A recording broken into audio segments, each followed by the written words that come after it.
When it is time for salah, the Muslims, they are prevented from praying. Instead, it's replaced by singing communist anthems and poetry praising Chairman Mao, and flag raising ceremonies and pledging allegiance ceremonies.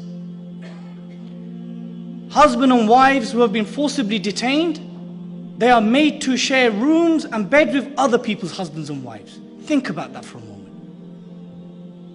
And if they refuse, your wife would get raped. You would be stripped naked and humiliated. Sisters have been raped.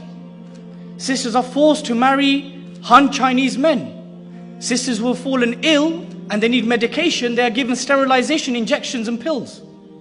But you know, from all this horrific doom and gloom, there's inspiration. Because the very fact that there are millions that are being detained, more and more concentration camps are propping up, that means the Uyghurs are resisting. Because if they had just accepted everything, they wouldn't have had this many concentration camps. They wouldn't have had so many millions of people detained. They're resisting. Sadly, we have organizations and figures within our community who will not hesitate to appease, who will not hesitate to compromise, who will not hesitate to legitimize the narrative and the policies of our detractors and our oppressors.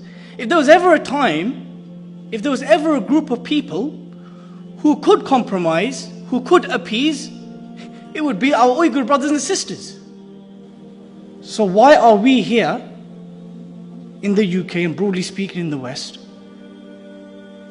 Why are we so quick to appease, to compromise, to legitimize, to normalize? Why? We've not been subjected to what's happening in East Turkistan. So within the struggle and the resistance of our Uyghur brothers and sisters in occupied East Turkestan is a wealth of lessons, my dear brothers and sisters. It is a source of hope. It's inspiration. They are in fact leading the way in how a community should respond when subjected to such horrific levels of oppression purely based on the fact that they are Muslim.